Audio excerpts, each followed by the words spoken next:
A special thank you to each of our subscribers who make this channel possible. Here's today's story.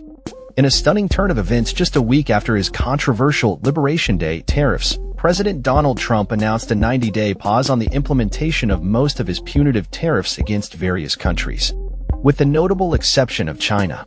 This unexpected decision has left many analysts questioning the motives behind the administration's retreat and the potential fallout from the initial imposition of these tariffs. Trump's announcement came amid alarming disruptions in the U.S. Treasury bond market, which is crucial for financing the American government. The initial tariffs, intended to protect U.S. industries and jobs, sent shockwaves through the stock market, leading to a significant decline of about 20% from its peak. Financial commentators were particularly rattled by the turbulence in the bond market, where yields spiked dramatically, indicating potential distress among financial institutions. The bond market turmoil was exacerbated by the basis trade, a strategy used by hedge funds that can lead to significant losses during unexpected price movements. As the bond market faced increasing pressure, former Treasury Secretary Lawrence Summers warned that the situation could evolve into a serious financial crisis driven by the government's tariff policies. Initially, Treasury Secretary Scott Bessent downplayed the risks, but as the day progressed, he attempted to frame the pause as a courageous decision by Trump. However, it became clear that the markets had forced the president's hand, leading to a temporary timeout on the tariffs. The damage inflicted by the initial tariffs, however, remains a concern.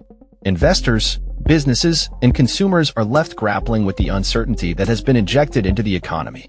The pause may have provided a momentary relief, but the long-term implications for 401k plans, consumer confidence, and faith in the U.S. government are likely to linger.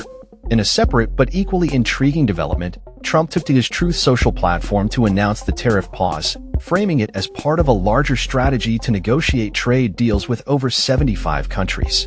His administration emphasized the notion that the tariffs had been a negotiating tactic all along, showcasing Trump's self-proclaimed deal-making prowess. On the surface, the stock market responded positively to the announcement, with significant rebounds in major indices. However, the underlying issues remain unresolved, and the economic landscape is still fraught with uncertainty. As Trump hosted a group of racing drivers at the White House, he attempted to project a sense of optimism, stating that the markets had become a little bit yuppie and urging Americans to remain calm. Yet, the chaotic week leading up to the pause painted a different picture, one of confusion and mixed messages from the White House. The narrative surrounding the tariffs has shifted dramatically, with Trump oscillating between a hardline stance and a willingness to negotiate. The administration's messaging has been inconsistent, with aides publicly contradicting each other on the potential for negotiations. This lack of cohesion has only added to the confusion among investors and the public. As we look ahead, the question remains, will this pause lead to meaningful negotiations and a resolution to the trade tensions? Or is it merely a temporary reprieve in a larger battle? The coming weeks will be critical in determining the trajectory of U.S. trade policy and its impact on the global economy. In the meantime, the fallout from the initial tariffs continues to reverberate, leaving many to wonder whether the administration's approach to trade will ultimately bear fruit or lead to further economic turmoil. That's all for this story. We upload videos every day covering many different subjects, so hit that subscribe button to stay informed. Thanks for watching.